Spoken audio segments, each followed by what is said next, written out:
All right, we are officially on the air. Welcome, guys, to the first ever Three Circle podcast. This is Alex on the show. Thank you for being here, Alex. Thanks for having me, man. It's pretty Yeah, exciting. yeah, great to be here. So, why don't we talk a little bit? Probably first, kind of about the podcast and the show and kind of what it's about. I'll kind of start. So, growing up, my dad specifically didn't really know how to teach me how to be a man in the traditional sense, right? He taught me how to be a functioning member of society, but not so much a man in the sense of how to take care of oneself when it comes to handling themselves in stressful situations, learning how to be on your own, learning how to go out into the wilderness, learning how to be spiritual, like all the things that you kind of need as a man, you know, fitness, like I had to dressing well, I had to figure that all out on my own. And not that I blame him, he just wasn't taught, right? And I think a lot of guys are not taught this, especially in Western society, which is why we see the big crisis of masculinity today that we do. And you can talk about your experience a little bit, kind of what you've noticed growing up and kind of what you think you weren't taught in that regard.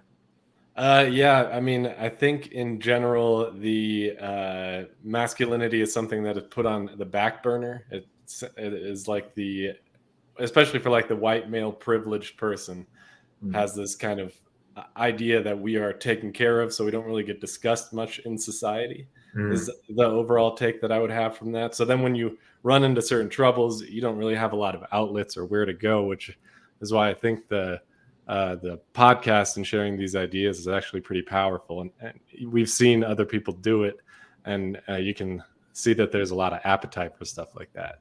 And I think the things that you want to touch on are kind of ideas of empowerment, right? Yep. Would that be accurate? You want to teach people how to take control of your scenarios, not be a victim, things like that. Yeah, I mean, growing up, we were always taught to not be victims, to kind of have that empowered mindset. And I think a lot of people, don't get that, right? I mean, even me getting it. Growing up, like from your family. Yeah, like mom taught me that, and dad taught me that, but it wasn't. Yeah. It was you always can do something. Yeah. But they never I give think me. your mom said to me, "Be an active participant in your own rescue." Is that That is very accurate to the way we grew up. Does that sound right? That sounds pretty accurate.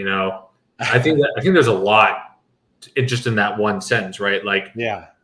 in my, in 12 step, we learned that God will do for you what you cannot for yourself. 12 step?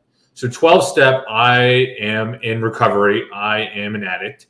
I have struggled with porn and food. Those are my two. So it's a processing disorder, right? Okay. So my first instinct whenever I have something stressful or negative or something I don't want to accept or procrastinate come up, my first instinct is to use those things to numb my feelings instead of actually working on what needs to be done. And that just leads into a spiral down and down and down and down, which is a very easy way to get stuck into that victim mentality, right? But like you said, the active part of being a participant was we learn in there that God will do for you what you cannot do yourself, your higher power, however you want to define him. But you have to show up and put at least 20% in, right?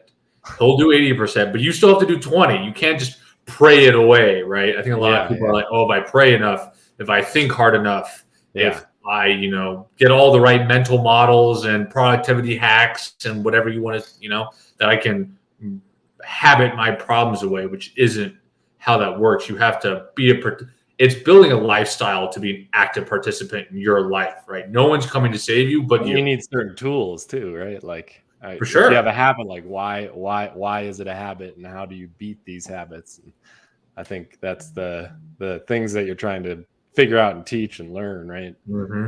It's like these solutions to pretty tricky stuff. If you have like an addiction to food, there's like a chemical response that you have to try to reconfigure, right? Yeah, like I know we had talked when I was doing my 90 days of no caffeine, right? Because I mean, food is, most people think, oh, candy and chocolate and sweets, and that's a big one. Sugar is more addictive than cocaine, which most people don't realize, right? So that's readily available. It's easy. Most people think it like that. But, I was using caffeine as well. I mean, I was taking 2 Bang energy drinks a day in Washington and not feeling a thing. Like, that's 600 milligrams of caffeine. That's not good? That is not good. That is bad. That is not good for your heart. And no. I do too much of that for sure. It's horrible. I think a lot of people do. I don't think most people realize how much your thoughts are affected by the state of your body. When I was taking that much caffeine, I was anxious all the time, racing thoughts, couldn't, trouble sleeping, all that stuff. And I was like, well, why? And then I cut the Bang energy drinks out. And probably within a week, my anxious thoughts went down by like a factor of 6, like from a 10 to like a 4. And I was like, oh, it was the caffeine. Well, no shit. You, mainly the Bang energy drink was your change. That was my change. One simple change. I believe when I was doing that 90 days of no caffeine, my friends were like, well, you're crazy. Well, I was like, I'm going to give it a shot. And I, the first 2 weeks were rough, low energy, mood swings, all that stuff. But after I got off, I had more energy off caffeine than I did on, right? So you had to take a break from that relationship. Like at least 90 days for your brain to kind of reset, right? They say it takes 90 days to form a habit. Well, it takes about 90 days to break a habit, right? So it's about that. Are you on caffeine now? I am. I do 200 milligrams 3 times a week. Right. So I wait the whole hour and a half before waking up so I don't get the crash. The more you learn about how the body works with these, because it's a drug, right? Most people just don't think it's a drug. The more you work and understand how your body works with it, the better you can then use it as a tool instead of the tool using you, which I think happened. I mean, I'm sure you can attest to this. When it comes to watching other people on their phones or social media or caffeine or weed or mushrooms or, Adderall, like when it comes to any of that, it's a tool. But what's happened is people don't have outlets for their needs. So they're turning to the tool and the tool ends up using them, which is essentially an addiction, right? They may not be addicts, but they're addicted to using that tool in that certain way. Yeah, I think the phone one is pretty obvious. You see how much time you spend on a phone. Do you track that at all? You track your phone usage and see how much time you spend on? Is it a lot? It's about 8 hours every day, but because the time I don't really monitor as much. It's more of what am I doing in that time, right? And for me, it used to be a lot of it was porn, and a lot of it was, mindless BS, dating apps, stuff that didn't serve me, right? And now it's podcasts, it's texting people, it's music, it's all using it in a way, I have tracking my budget, I have tracking my calories, I have tracking, I use it to track my life. And I literally just created not that long ago a life tracker, just a little thing I put in, certain categories, how well I did for that day in that category to kind of track how that day went. And then, there's a certain score, and then I write down what I did for the day, and there's green, red, and yellow to figure out how the day went. And based on that, I can make adjustments because I can go back and look and be like, oh, this happened that day, so let's not repeat that. So let's figure out a solution out of that. And tracking, right, what gets tracked gets measured, right? And what gets measured can be changed in a positive direction. So when it comes to tracking screen time, I think it's very important that you track what you're doing in that time rather than how much time. So that's kind of my opinion on that. I know social media is it's very hard as a younger guy to be like, I'm not into that whole culture. I just recently created an Instagram again to kind of get this message out. And for years, people were like, you don't have an Instagram? And they look at me funny. And it's like, well, I couldn't have a healthy relationship with it. And I don't think most people really do. Hard. Right? It's really hard. Yeah. I deleted it off of my, I have one, but I deleted it off of my phone. So basically, if it's not on my phone and I have to go to a computer to do something, right? I don't have that addiction. But if I just open up my phone and then I all of a sudden I'm scrolling, Mm-hmm. and it's crazy how well they can manipulate your brain into continuing to scroll. Mm-hmm. You know, they're very good at that. And Yeah. yeah, I mean, it's that's a hard one. So I mean, you want essentially you want to share ideas on how to be or have a better relationship with spirituality, mm-hmm. modern Mm-hmm. technology, relationships, physical Mm-hmm. and mental health, Mm-hmm. yeah, addiction. You want to see if you can go on a journey, provide some tools, and yeah, obviously those would be really really helpful. Uh, because a lot of people struggle with that and they don't know what to do. They don't know that there are solutions that you Mm-hmm. can tap into. They're just along on the ride, and it's time to be an active participant. Yes. Your own Active rescue. participant. Why are you Mom, if sad? you're Yeah. watching, me and Alex were listening. We were listening. We promise when you had that conversation. I'm sure she'll text me later about it. But yes, that is the gist. You know. Right. That's exciting. That's cool. I mean, it's you know, if you a reason for doing something, it's Mm. you're excited about it. I know how passionate you are about these topics and how Mm. deeply you've dove into them. So I'm honestly kind of curious to see what you've learned. I'm Yeah. excited. Yeah, Yeah. because I'm sure I'll learn something. I appreciate it. Yeah, it's funny being 23, and you know, I think back to when I was up there in November at your house when we were outside in the back patio smoking cigars, and your roommate came out and we were talking. She kind of looked at me and she goes, Yeah. "You're not a normal 22-year-old, are you?" And I was like, Oh, "I guess yeah. I never thought about it like that, but Not clearly, really. So, clearly not." So yeah, yeah, I mean, it's been a wild year. I mean, the last 4 years yeah. were insane, as you know. But What do you know when you came out and worked on the food truck? Like when that was? So I owned a food truck. I owned a food truck. You came and Mhm. worked for me. Mhm. Uh, your mom tried to send everybody. Some Yeah, came. You were one of them. I was one of them. I think that was my junior year, or sorry, Yeah, senior year summer. So that would have been 2018. I think it was so 2018. maybe 4 years ago. About This- 4 or 5 Yeah, years ago. I think 5 years yeah, ago. yeah. The change in you has been pretty drastic since then. So whatever you're doing Mm. is working out pretty well. Well, I appreciate that. You know, it's funny. I think back to that 18-year-old kid who, you know, I said we've talked about this, and I say this a lot. You know, who woke up one day and was, I'm going to pick a direction and crawl. And I crawled for 4 years, right? And I got it, but 4 years Yeah, of crawling, man, you get some bumps and scrapes, and then you build some calluses finally, and then you start to, oh, maybe I can start to, you know, walk a little slowly and then start to run a little bit. And we're kind of in the running phase. So yeah, happy to take everyone along for the, you know, for the ride, and happy to be able to do this, especially with you, someone, you know, yeah. who gets the stuff we talk about on a very deep level. I know, you know, in the family, it always felt like me and you were kind of the odd ones out when it came to this stuff. And It does it's feel nice like to that. have someone to be like, oh yeah, I totally get what you're talking about. Right. Right. Right. Yeah, we're the lone sheep, but at least there are Yes. two of us. Yes.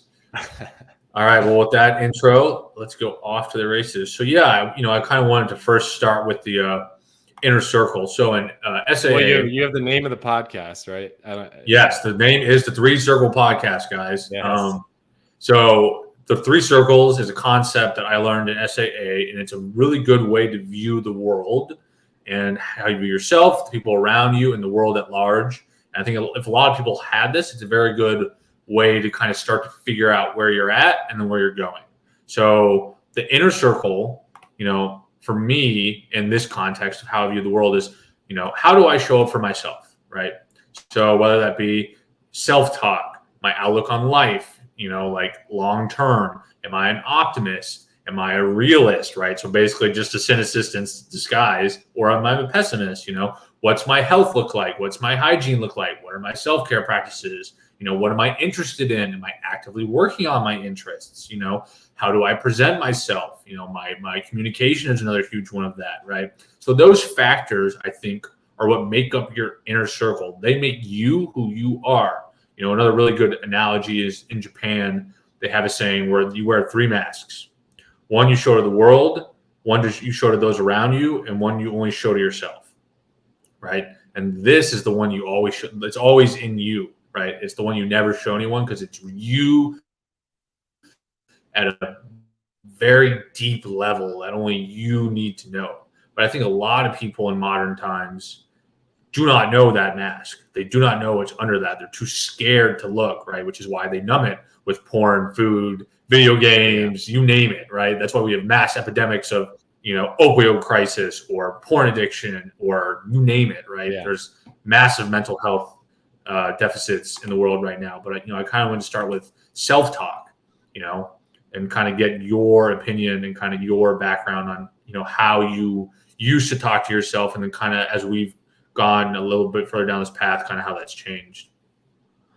Well, I think self-talk is one of the probably most important things, because it's gonna based off of how you think about things, right? So if you say, "Oh, I am a depressed or a sad person," or "I am a victim," you start to, that's your basis for how you live your life, right? Off of that, everything else grows, right? So you have your soil isn't fertile.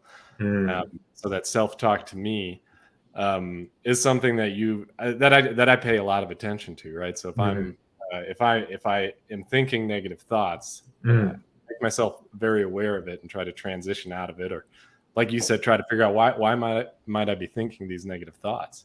What have I not addressed? What part of my life is causing this? But then going into your self-talk they should always be kind of a motivating, and really you have to realize who you are as a person, right? So if you take any of these circles, if you want to influence yourself, influence the people around you, or society, the only way you can do any of that is if you know who you are yourself, right? So if you don't understand who you are, then you can kick and scream and find no good results, right? And I think most people don't really dive deep into who they are. They don't want to look at themselves, right? They don't want to look at that mask that you talked about. So that's a scary thing to do. Like, who are you really? Like, what do you deeply care about? And I think for me, it's at a core level, I have an entrepreneurial spirit, right? So exploration is huge. I want to, in work, I've started 2 businesses. And when I go on adventures, I stay away from state parks and I go climb mountains. I stay away from, I do backcountry skiing versus skiing in bounds. I kind of have that type of side to me. And so for me, everything needs to feed this exploratory phase. And I see a lot of that in you as well. As far as like trying to start a podcast, or you have big dreams, and that's exciting. And not everybody has that. And I don't think that's necessary for everybody, but just as far as like who I am, that is a big part of me, right? So if I'm out there just working a 9 to 5, you better believe I'm going to be depressed, because that's not who I am. I can't be, Yeah. I mean, totally understand, dude, down to a very deep level. I mean, when it comes to self-talk, I think back to high school me, and all my self-talk was negative, right? It was, you're a loser. No one loves you. You're not worthy, this, that, and the other. And it's, where did I learn that? Is that actually me? Or is there this part of me that doesn't seem to really, I don't know, agree with himself? Like, there's 2 me's. There's the conscious me, and then there's the me who, for whatever reason, doesn't like the conscious me, right? And I think what happens is you get separated from yourself very young, right? Like, most people in Western society do not ever have a rite of passage or something along those lines, right? They're not taught how to connect with themselves on a very deep level, right? I wasn't. I'm sure you weren't, right? No. I don't really know anyone who was, besides the people I've found along this path. And what happens is, if you get disconnected from yourself, it's like walking through a dream, right? Well, I'm walking through a dream and I'm doing these things, right, consciously, but subconsciously, I'm disconnected from my true self. Well, then it's a lot easier to go down this bad path, because I can't hear my true self being like, hey, where are we going? Why are we doing these things, right? And then when I feel that discomfort of being disconnected, I'm going to numb it, right? Yeah. And then eventually, the only way my subconscious can get me to listen is to do that negative self-talk. It's like, hey, asshole, you're the one who is in charge and you've been screwing things up. So we're going to tell you what you're doing wrong. And if all you're doing is one after the other mistake, boom, boom, boom, boom, boom, well, then he's going to be a real asshole to you, right? I like to think of it as, imagine you have a roommate in your head, right? The thoughts in your head aren't you, that's your roommate, right? And based on what you do, he's going to let you know what he thinks of you, right? And if you're doing things he doesn't like all the time, he's going to be an asshole to you because he's like, well, why are you ruining my part of the apartment too, right? Why are you burning the house down, letting your girlfriend sleep over, the dog's being in the corner? Spiritual you? Is that? Yeah. So that is your spiritual side?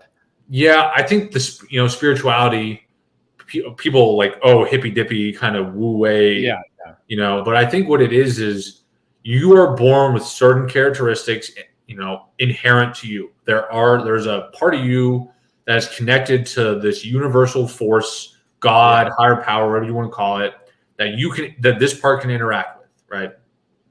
And when you put in negative output into that force, right, that part is going to bring back negative input, right? And well, okay, if you don't want to feel negative input, I'm going to tell you how much you're sucking to get you to put in positive input, right? But the problem is that's the ego part comes into play, right? Yeah. So this is our biology. This is our essence, right? This is correct. Everything that is programmed into us, and then we have our brain that is bringing some sort of conflict potentially. Correct. By thinking it is the superpower. Correct. Is that somewhat accurate as of what you believe?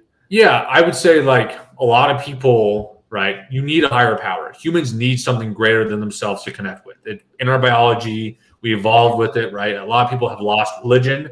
So now we have science as a religion. We have politics as a religion. We have, you name it. That's why we're so polarized as a people, is because we've lost the core universal connection to like the greater force at large. But what I think happens is that ego blocks you, right? That ego, what it does is it's really good at keeping you safe and really good for surviving, but it's not good for thriving, right? It can keep you alive, but it won't let you really like self-actualize yourself, right? Which is the whole point of being alive, whatever that is totally for up to you to find, right?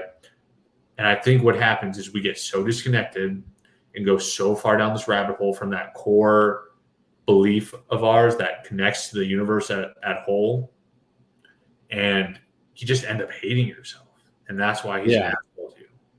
Well, I mean, it's interesting because you say it's hippy dippy, but it's really scientific in a way, right? Mm-hmm. Like if you look at like how we are connected through, science, right? Everything is connected through DNA from our ancestors to, right? Carl Sagan said we're all stardust, right? So if you can trace all of these things. So clearly, scientifically speaking, we're just following the religion of science, dude. Mm. Right? Yeah, I mean, true. I think here's why. I think there's people who want to write it off, and they follow science and are big advocates for it. You can find all of these things have there's truth to all of them. It's funny. There's an astrophysicist who talks about you get into the earth science, like the normal sciences or physics, whatever, and you lose faith in God. And then he says you get the theoretical physics and you find him again because there's a lot of shit that doesn't make sense, even though it all works, even though it shouldn't. Right. Like, so there is something out there and we can't explain it, but that doesn't mean it's real. Right. Yeah. So my philosophy is blend spirituality with modernism with science. Right. And I think if you get all three in one, you have a pretty good path to being spiritually sound, physically, mentally, and like biologically sound. And then also like just you have support systems. You are connected, right? You will be successful if you're not alone. Exactly. You're not Right? alone 'Cause in the you universe. can be like, oh my God, no, it's Right. just me in the world. But instead, you have someone to talk to, and that does have Yeah. yeah, that's a huge thing. And how would you tap into that? Right? So if you're saying, oh well, Mm. don't lose your core essence, what would you do to make sure that you do not lose your core? Or find that, even for people that say that are like, well, what the hell is he talking about? Right. And I think What most would people have trigger that? lost it. I think so too. Yeah. Right. And how do you get them to trigger it? Like, how would you? Because the people will look at you like you're crazy for talking about this stuff, which they do. For But sure. right, but then you can say, hey, why don't you try these different things and tell me, Mm. if it works. I mean, there are things to listen to, right? I mean, that's Right. one way to get there. I, Mhm. I shared some Alan Watts stuff with you. I know that was Yep. pretty big, Yep. right? So you can listen to things. I feel like going out in nature for me is a big one, Mhm. you know, because you are then surrounded by all that is, right? Mhm. Which we are inside too, but it's blocked off by Right. things that we created as humans, and it's slightly different. But Right. if you go out into nature, like really explore, Mm. I feel like uh, that's a pretty good way to just hear yourself. If you're just out there climbing or hiking, you can just hear your thoughts more clearly, right? Mm. Mhm. In my experience. Mhm. Um, so yeah, I'm curious as like, what have you done as far as like trying to tap Mm. into this core person that you are? So I'd say step one is you need silence. You Yeah. need silence and space from all the noise and distractions, right? Like when I left Austin to go to Washington, right? And I got away from all the negative crap that had been going on in my life and as far away as I could. And COVID happened, so they shut down the state. So I was in my apartment by myself for a while, right? With like school to do, but not much else. When you sit by yourself for hours a day and you have no one to kind of like put stuff off onto, it kind of hard to start to look at yourself and you're like, oh, I can't have this mirror in between me and the negative parts about myself that I don't like anymore. And you really have to start looking at them. And you're like, oh shit, they're actually there. I'm gonna have to it wasn't their fault. It was my fault. So I'd say step one is get rid of distractions. It doesn't have to be entirely, right? Like I Yeah. get it, busy world, modern world, it's hard, but give yourself like meditate. Just start. Very simple. I meditate twice a day for 15 minutes. Once in the morning, once at night. Easy, no guide, nothing, just breathe in, breathe out, 15 minutes, and just kind of listen to myself, stay present with myself and be like, well, what am I feeling? Why am I feeling that? Right. And when you kind of get that gap just for like a little bit and you give yourself time every day to kind of look at yourself, you can kind of start to be like, oh, okay, why am I feeling these things? Why am I thinking these things? Why am I doing these things I don't want to be doing? Right. Because if you give yourself time, even like 20 minutes, like even an hour, you just sit by yourself for an hour and like nothing, I guarantee you'll get more out of that than any guided meditation you can do because your brain and your soul knows what to do. Like it will tell you, hey, this is on fire and we need to address this. And you just keep drowning it out over and over and over. You just don't listen to it because it hurts. Right. Yeah. So sitting down and just being like, what do you need? And that literally, I'll talk to myself out loud sometimes in my room. I'm not crazy, I swear to God. But if you out loud be like, hey, what do I need? What am I feeling? Why am I feeling this? Your brain will kind of have a conversation with you and be like, this, and this. I don't know if you've, I know we talk, you kind of do some spiritual practices when it comes to silence as well. What? Yeah, I think that's where going outside is, Mm, because I do all of that stuff right. almost every day. Mm-hmm. I go outside and I just am with my thoughts. Typically, I'll have my dog with me, but Right. I don't. Yeah, no distractions, and I Mm, just am able to drown out the noise and mm, be with myself. And mm. that, yeah, I think that's a pretty important part. Well, I think that's a skill a lot of people have lost is the ability Yeah, to sit with themselves with no distractions. it's Right. uncomfortable, right? People Completely don't like that. Yeah. Right? We're used to the constant dopamine driven noise of 21st century life. So when you have to be quiet and sit with yourself as step one, that's the most uncomfortable thing. Like when I first started doing it, I hated it. I couldn't do it more than like 5 minutes because I was like, I don't want to be alone with this asshole in my head. Right. So, but you have to like at least listen to him for a little bit. It doesn't have to be 15 minutes to an hour, but it can be 5, like, okay, I'll open the door and kind of listen to him. Might want to listen. Yeah. Right? Like, why is he screaming at me? Oh, well, I've been putting off this project, or I keep watching porn, or I keep overeating, or, I'm treating my friends bad, or, you name it, right? Like, he'll tell you. And you just learn to listen to him over and over a little bit, and you start to work on the things he tells you, you'll notice how pretty quick you start to feel better about yourself. Like, within like the span of a couple of months. I know when you went through divorce, you kind of had that come to moment where you kind of started listening to yourself, so maybe you could kind of share how did you kind of start to work on the things that you heard when you would kind of go out and listen to your thoughts? Well, I think a lot of it was, if you are, or when I was married and I had a food truck I was running, and you kind of like get into a grind, right? So I get really busy. I'm working, 60, 70 hours a week. Right. And then I have a wife, and I'm not there enough for her, but you just kind of miss it, right? Because things are happening slowly. Right. So you just kind of get caught up in the day to day, and you don't remember to take time for certain things, right? Right. And then slowly you start to realize, well, my relationship's not so good, or man, I'm a little more unhealthy than I should be, because it happened so slowly. Where before, I started before the food truck, I was probably in peak fitness, and then I started the food truck, and then slowly, you don't even realize it's happening. They say Rome wasn't built in a day, but it also wasn't destroyed in a day, right? That destruction takes some time, right? So then when you're not paying attention to these things, and you just, I feel like you're either climbing or you're going down, right?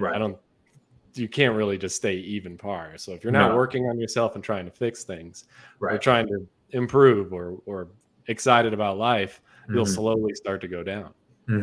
I think that,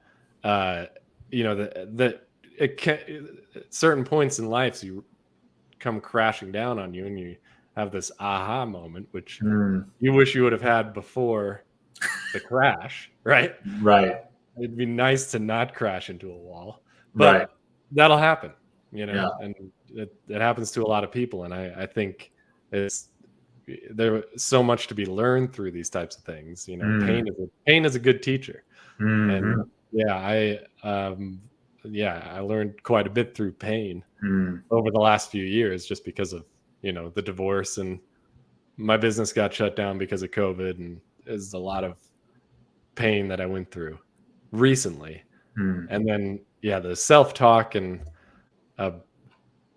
kind of understanding like why things are happening and how I can solve them is, I feel like the only reason, the only reason that I can stay positive is understanding, like, where am I going to go?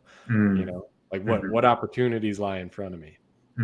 It's not that I'm worried about what has happened to me, but I look for things that I can do, and there's so much. I mean, in life, there's so many different things, even just doing a podcast like this, right?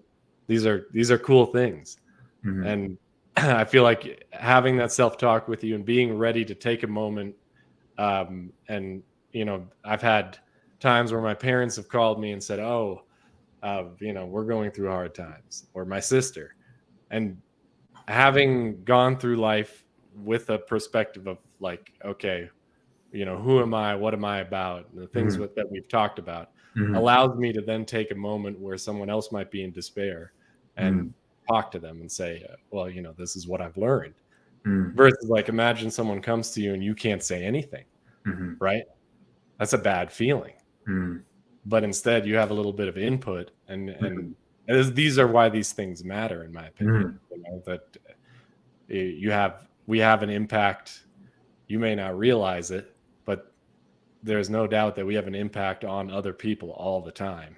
And if you are really strong, you will have a much greater impact. Because you have answers for people, and people are constantly reeling and looking for help, Right. you know, or opportunity or anything. And being there as someone who has, taken what life has handed him and turned it into something positive, that is something that a lot of people need, So I think that there's, just as far as like a reason for doing it, God, man, there's so many. There's an endless amounts of reasons why you should get it together, right? Yeah, and it's funny because I don't think we ever have it figured out, but I think it's willing to admit that you never have it figured out that most people don't ever do, right? Like, everyone's like, "Oh, I have my shit. Oh, I have my shit together," and their life's falling apart, and they're like, "Well, I have in this one area." You know what I mean? Like, right. I have my finances together, but I mean, that's the big thing, right? There's a lot of people who are successful in business, but failures in life, where I think, it's not just not so one dimensional. But being more well-rounded as a human being allows you to, I think, just have a good impact, right? Things will grow well around you, Correct. People will be happier around you. Correct. And it's a really good feeling. That positive feedback that comes back, you're like, oh, that's why I'm doing it. Yeah. Right. This is why I'm in the shits grinding hard. Yeah, I get it now. That makes sense. Yeah, it's that. I mean, the outlook on life, man, I think it's a good segue into that how important your outlook on life is, for health outcomes, for financial outcomes. I mean, you name it. I think the level at which you operate mentally and which you choose to view the world dictates A, how you act, and B, how the world reacts to you. It's funny, my roommate, and I love you, Dylan, but we were talking recently, and he goes, I'm just kind of resentful that you're an optimist. And I was like, well, let's unpack that a little bit. Let's unpack that. Okay, think back to me in high school. Was I an optimist? Was I born like this? And he kind of thought for a moment. And he goes, "Oh no, you kind of weren't." Well, I was like, "Well, how do you think I got here? I just magically became an optimist overnight?" And he was like, "Well, yeah, kind of." And no, you have to make a choice. And that's what I think most people don't realize. And I think that's the biggest thing. Yeah, no doubt. Two lessons I've learned from my 12 Don't be jealous of me being an optimist. Exactly, right? Like, let me bring you into my optimism rather than you bring me down to your pessimism, right? The two biggest things that I've learned has been, one, keep showing up. If you just keep showing up, things will usually work out the way you need, not the way you want, right? That's a huge outlook. And then two is you have a choice for a lot of things that you don't realize you have a choice for. Yes. Right? Like to be an optimist, to choose, and choice is emphasized because I had to choose for a long time to be like, okay, I'm going to look at the bright side of this situation. It may not be to my benefit right now, but how can this benefit me in the long run, actually? And then eventually becomes second nature, right? I'm sure you've experienced that. Well, no, I mean, the choice that you have a choice, I think, is something that people actually don't get. They think they're stuck at a job, or they're like, "Oh man, this manager, I can't stand him." Like, you do realize that you work for that manager. You could leave at any moment and end this nightmare at any time, right? Right. Like, and it was funny because I learned that from Gramps, right? That's our grandfather. And when I was young, and he came to Germany, and I said, "Oh," I was furious for whatever reason, right? I was a kid, and I was kicking and screaming. He was sent in to calm me down, And I said, "Well, I have to go to school tomorrow." It was like one of the things I talked to him about, and I don't want to go to school. He's like, "You don't have to go to school. What are you talking about?" You don't have to go to school at all. You choose to go to school because you would rather, right, stay in school and not have your parents freak out on you, right? And so all these things are going to have consequences, but you don't have to do anything, buddy. Right. You know, and it stuck with me from that moment on until right now.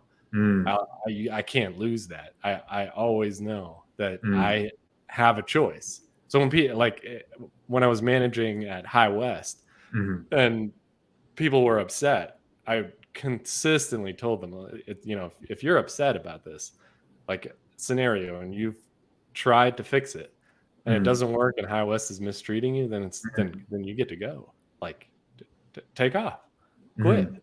It's fantastic. Like you figured it out. Don't stay here and be miserable. Right. Terrible, you know? So, and then if they're like, okay, well, you know what? It's not so bad. I make enough money. Now you have a better outlook because you just chose to be here. Right.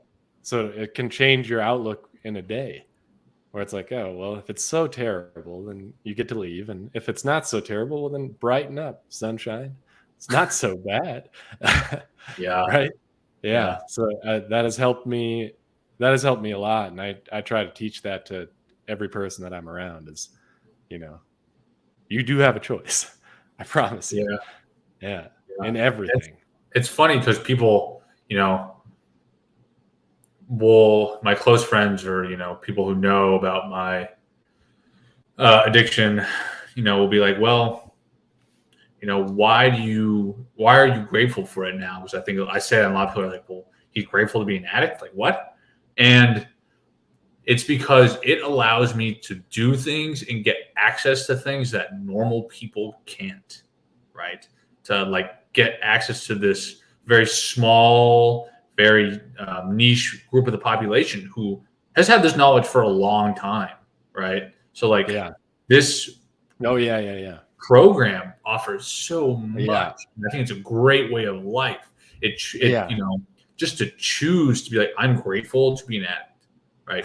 I'm grateful to choose to wake up every day that I get to this medicine. I get to make these connections. I get to have this part of me that can push me really, really hard.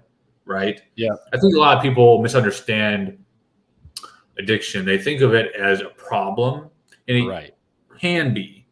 Right. But at the core of it, it's a solution to the bad stuff that you were not taught to deal with as a kid. 100%. I mean, it's one of your superpowers, right? Yeah. That you're an addict. You can be addicted to things in a really good way, right? Exactly. You get addicted to like healthy behaviors. Yes. I mean, I compulsively go to the gym. Right. Yeah. Yeah. You're like that, you know, man, I wish I was more of an addict. You know what I mean? When I look, right, it's like, dang, that's dope. But that's the thing, right? Like it's everything has a bad connotation. It doesn't have to be. These things don't have to be bad, right? Or even like if somebody has autism, there are people who are extremely successful with autism.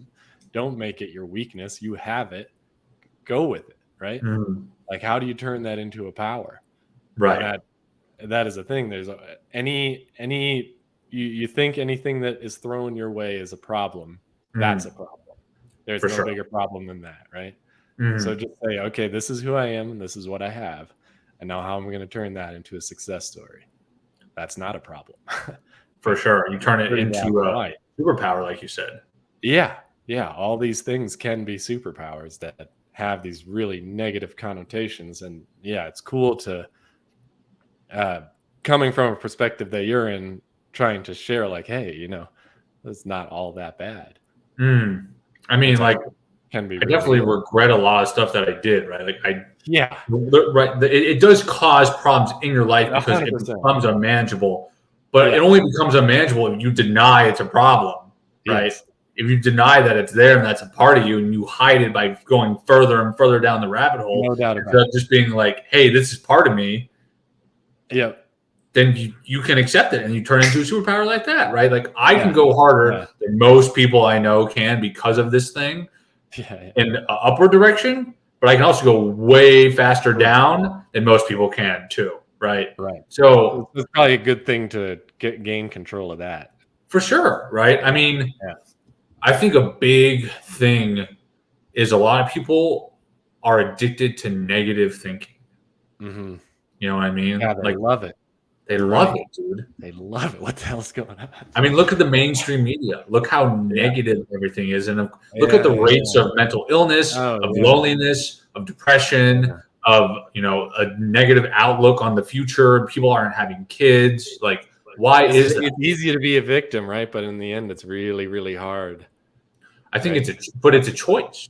It is a choice, yeah. It's a choice to be like, I'm going to view the world as coming to an end. The world's more messed up than it was 30 years ago, this, that, and the other. And whether that is or not true, if you choose to look at it in a more positive light, your perception makes your reality, right? So if I say, hey, I'm going to choose to perceive the world as it can get better, I can then, as insane as that sounds, make it better, right? Yeah. Like being in the program that I am, it's funny. I went to a bonfire Monday night, and one of the guys we were talking with kind of said something to me, and I'm not going to exactly say what he said, but it was more of like, you not being prepared you. Like, just hear that out loud, right? That is hilarious. The irony of me not being prepared for the world prepared me for the world. Right, because I chose to see it that way. Right, that's why I kind of tend to do things a little differently than most people my age, because I had to go through a lot very early on, and then I chose. Like, it was a choice, right? To me, it wasn't a choice. I had to step up, but it was a choice. Because a lot of people don't ever make that choice to be like, all right, I got to do this. When you make it through, you look back and you're like, I'm going to choose to be grateful that it happened when it happened, and choose to learn the lesson. Right, I'm going to choose to stand up. And the hardest battle I think everyone has is choosing to wake up every day and choosing to live in alignment with themselves. That's true. Right? Like, think about how hard that is. Most people are like, oh yeah, I want one big battle action superhero movie, and then it's going to be over. We're going to happily ever after in a fantasy world. I get the girl, I get the car, I get the money, all that stuff, right? Which is not how it works. It's a battle of attrition. It's every day I'm going to choose to pick up that sword and go out there and fight. And most people cannot do that for two reasons. One, they don't know who they are or why they're fighting. Yeah. And two, they weren't taught how to fight. Right. Yeah. I mean, and I think too, like you said, your greatest ability is your availability. If you can start just with that, if you can start just with the idea that, hey man, I just need to show up. How many people are lousy workers because they call in all the time or, take days off? It's just like, no, you need to show up every single day, all the time. And that's not that hard on a 1 day at a time basis. Like, you can do that. This is possible. That's one thing that is in your control. Show up. Just show up. That's a big thing that we learn is in 12 I gotta let my one dog day at a time. at me. 1 second. My dog's barking at me. Sam. For those that don't know, Sam is this really cute golden retriever who is about 10 or 11, who still can run like a 4-year-old dog. And he also eats the burrs that he gets caught in his fur. So that's a little disgusting, but he is a very adorable dog. We'll get him on the podcast as a co-host. He'll be the mascot. Sam will be the mascot of the podcast. Yeah, he's good. He's a good dog. He is a good dog. But yeah, every day, that's the thing people struggle with. Right. Because you can be like, oh man, I'm going to run for, 10 miles today. Or is it better to just run every day? Can you just consistently do it? Because then everything else becomes a lot easier. Right. And I think a lot of people, it's kind of funny. It brings us back full circle, right? Like, all you have to do, like growth, success, any of it, is choose to show up every day and make the choice to be 1% better, right? Today, not tomorrow, not yesterday, not 5 days from now, not 3 months from now, not a year from now, right? Just today. What can I do today, right? Because when you let go of all that, it's like having a phone and then having 30 background apps open in the background. And of course, it's not going to run well. You're thinking about too much. Your brain can only handle so much. But we've been taught that we can multitask like a computer, which we're not, right? Yeah. So when you like outsource that to a higher power who you build a relationship with and just trust that it will work out. And it's funny, most people are like, oh, things never go my way. Right. But self-talk. Isn't that self-talk right there, isn't it? It's self-talk. Like, oh, well, no wonder. Right. Yeah. You've already make your own world. Day one, this is not going to work out. You make your own world, right? If your foundation's all fucked up because your self-talk's all messed up, right? Right. But for us, one thing can happen and it's positive. For them, the same exact thing can happen and it could be negative, right? Right. And that's like why it's not working out for you is because you keep thinking of things as negative versus positive, you know? Yeah. I mean, sobriety is a choice. I make a choice. Yeah. I mean, I don't have to be sober. I can totally go back into active addiction if I wanted, right? Like no one can stop me. But I make the choice every day to be sober because I know how much better my life is, right? And I think a lot of people would rather make the choice to deny life as life is, right? They don't want to accept life on life's terms. So they hop into addictions, they hop into isolationism, right? Because they don't feel supported, they feel alone. So of course they're going to do it because we're social creatures, right? So we've been disconnected, and we have, for some reason, the idea of being the lone wolf, the lone ranger got popularized in 21st century mid Western life, right? I don't know why that happened, but humans are not meant to do things on their own. We're just not. Yeah. Right. So if you try, like I tried to do it for 4 years and it brought me to my knees, right? And of doing it less than a year in a group, my life has gotten like better by a factor of 10. Right. Yeah. But I had to admit step one, which is I am powerless over this by myself. Right. Yeah. Step two is I need a power greater than myself to restore me to sanity, whether that be the group, whether that be a higher power, whether that be a therapist, a friend, a family member, something outside yourself to say, hey, get out of that thinking, out of that insanity that you keep trying over and over. Because when you're so close to it, you can't see it, right? Mm-hmm. I'm sure you've experienced that. Yeah. Sure. I think that having somewhere, something to go to in times of need is very important. Like what do you tend to? Your friend, God, something, right? Like you have to have some sort of an outlet that you know that is going to work for you, that is going to listen, right?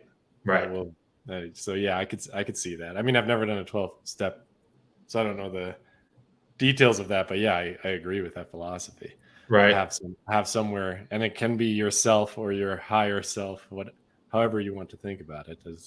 I think a lot of people, what they do, when I first got there, I was like, oh, I can do it on my own, right? I'm part of the group, but I'm still trying to do it on my own, right? Like I'm kind of in, kind of out.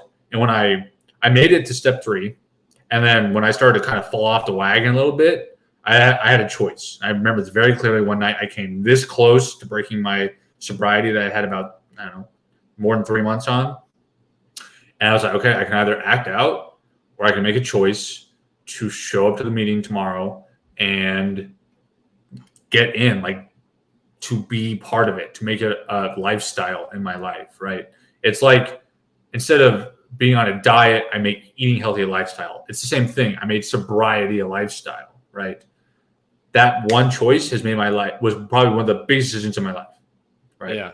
That choice to be like, okay, I'm going to show up like this every day because it's so worth it to be sober, right? But I need that group to support me at the beginning because I've never done it before. I don't know how to do it. I need the collective wisdom of something outside of myself. So I then have to go say, hey, I can do this on my own. Step 1. Step 2 is I need a power bigger than myself. And step 3 is we then turn my life and my will over to the care of my higher power, right? And trust that it will work out. Because a lot of people are like, oh, stuff never works out for me. Well, is it stuff you want your ego talking, or is it stuff you need? Because I don't know about you, but everything I've ever needed to work out for me has worked out for me. Everything you needed to work out has worked out. Needed, not wanted. Needed being the key word. Yeah. Correct. Yeah, absolutely. Right. And I think knowing what you need is the key for that to happen. Right. Right. I need this to work out. So I need to know what I need. Right, exactly. It brings us back to the math. It brings us back to the very beginning. Yeah. Who am I? Yeah. Right. What do I need? Why do I need that? And no one, like, just if you do that, if you do the basics of like sitting with yourself with no distractions for like, I don't know, 30 minutes a day and just writing down what you feel like you need and getting to know yourself a little better, you are years ahead of most people. Yeah. I mean, there are some simple steps that you're talking about, right? That you can just take right out the gate, right? Show up to work, write some things down, have a little self-talk.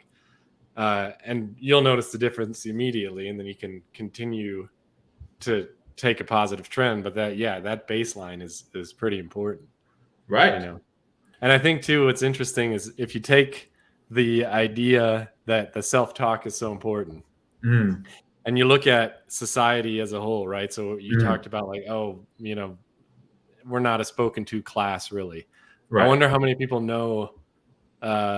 Is it males are 4 times more likely to kill themselves? 4 times more likely, far more likely to be incarcerated, right? Far more likely to be homeless, working very difficult jobs.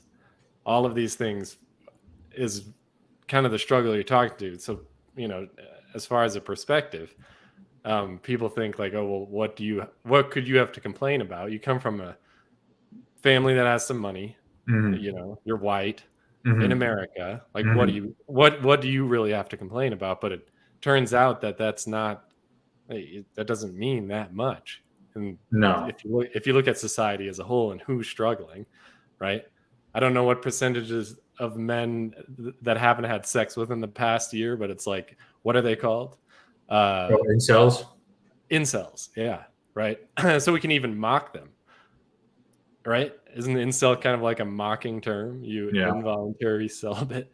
Yeah. Right? It's totally acceptable. And that's one of the problems that, men face, or our group of people faces, that isn't really addressed. And the first time that I ever heard it addressed was with, somebody like Jordan Peterson. I didn't even know. I had never heard of any of these ideas, which is crazy, right? Here I am, 34 or 5 years old. I've never even heard anybody speak to me, which is really weird. Right. But yeah, just as far as like understanding a lot of who you're speaking to, and why it's important. I think it's important to understand, like, these affluenza, or isn't that like affluent communities that struggle? And how dare you complain if you're affluent? It's like, well, you might think we don't have mental issues, dude. I would argue, right? Like, and again, it can be your superpower. Like, oh, you have. If the one person I like a lot is Inky Johnson. Have you heard of him? Ball player. So Inky Johnson, his superpower, or even David Goggins, his superpower is that he grew up broke. Right? He used that as like, oh, I'm so hungry. Like, you can't defeat me. So again, like, take what you have, right? Now you're in a better situation, right? But take what you have and turn it into something. I think that's the key takeaway from life, from people that I've seen successful. It's nobody stands there and pretends that they're a victim, and then at the end rises to the top. Not one person, never has that ever worked, right? You sit there and complain. Well, I mean, that's the end of that story. That's how that ends. You complaining, nobody cares. It's just not going to work, right?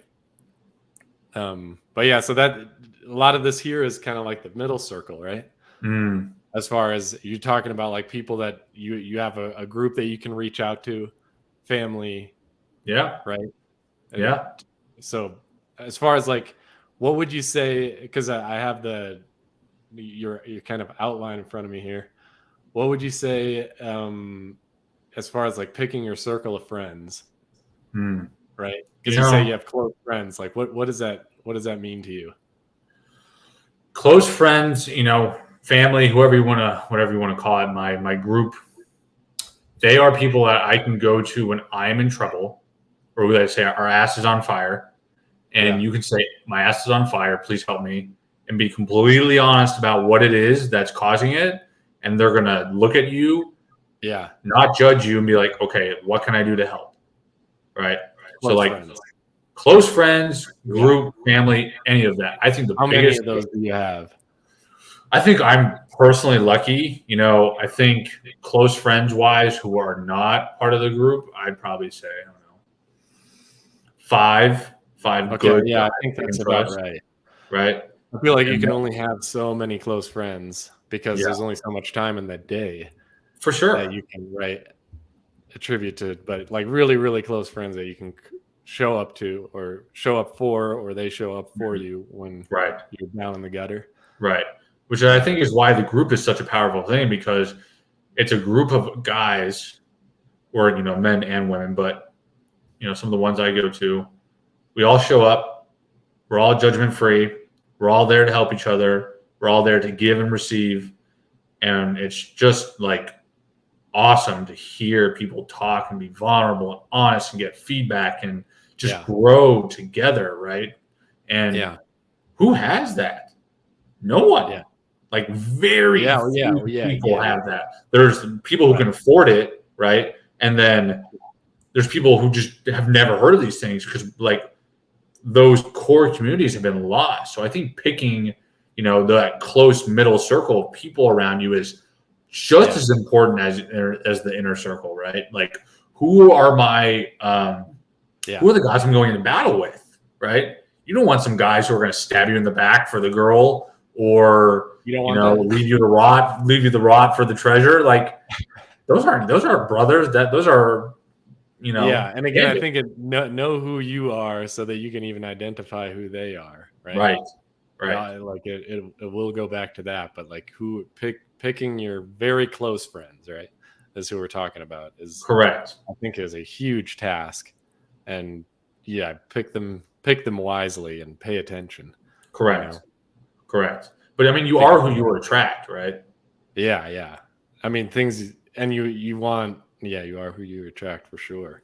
But yeah, you want, loyalty and Mm, people who are gonna, yeah, somebody you can rely on. So if it's like, oh man, I'm really down, can I call this person? correct. Right. You need, and I feel like it's important to be there for somebody like that. And it's important to have somebody that you can call on like that. Correct. And yeah, if, if you don't, I would try to find that. I would try to create an inner circle where that I have a big problem I'd like to talk to you about, you know, Correct. would Correct. is possible. And Yeah, for us, we're family, but I also consider you, in my closest circle, for because sure. I'd do anything. I'm sure you would too. Anything that is needed. Hands down. Yeah, yeah, which is why jumping on the podcast that's a no-brainer, For you know. sure. And I think it's cool too, like if you're trying to be an example or set an example and you say, okay, I'm going to try to start a podcast, Right. put all my thoughts out for the world to see, Right. imperfect as it may be, is our first time doing something like that. Right. You're willing to take that chance because Hmm. it's worth it, right? So a lot of people I feel like are perfectionists, and they're like, man, maybe I'll sound wrong or present wrong or do, I won't start a business until I have every little thing lined up, and they can't start a business because of that. Mm. It's like you actually have to go through and start and do something. Mm. I think you said, it might have been to your brothers, like, hey, if you feel uncomfortable like going out and socializing, like go out and socialize. If that's what bothers you, like go out and do it. Like if you feel Yeah. uncomfortable, don't want to do it, especially then do it, right? Right. Like go out and if that's what you want to get better at, go out and do something. And yeah, it was when I was working at High West, we talked a lot about starting businesses or taking opportunities, and I realized, well, I have to lead by example. So I was the first one of a group of people who ended up starting businesses to start a business. And I know it had a ripple effect, right? Where it's like, oh man, you just went for it. That dude just jumped in. I didn't even know how to cook, and I started a food truck. It was crazy. Right. Yeah. Yeah, I mean, dude, it's huge, you know. I mean, it's so funny to look back and see how simple it is, just having those good people you can call and support. Like everyone needs support systems, right? Like everyone, no matter how fucking tough you are, even the toughest like Operation Navy SEAL dudes, they still operate in a group, right? It's never just one fucking you have group. to have a group. You have to. Right. You have to have who a you group. Doing it for, who you're riding with, right? Like but that dictates how you show up in the world, right? I mean, that dictates the outer circle, how you show up for yourself, how you show up for the people around you dictates how you show up in the world, you know. Like you said, starting a business, the people, you know, coworkers, work, like the stuff that you do is defined by all of that. That is the greatest extension of yourself in the world. This podcast is my outer circle. It's the how I show up in the world, right? Which is dictated by the latter, right? And if you don't have the first one in order, you're not going to have the second one in order. What would you stand here saying? Yeah, what would you be speaking to people about if you didn't have anything in order? Like, oh God, dude, I'd probably be holed up in my room watching shit I shouldn't be watching, eating food I shouldn't be eating, not talking to anyone, being a complete asshole. Yeah, and I mean, to our benefit, we do have a great family, right? And I think like even if we're black sheep, they still treat us tremendously and love us. For sure. Oh, we do have that, and I feel like there's not much a family member to me can do where I would say like, okay, that's enough of you. You know, I'm not gonna. I have loyalty, right? We have family loyalty. Like I will show up for my family, right? You know, no matter what.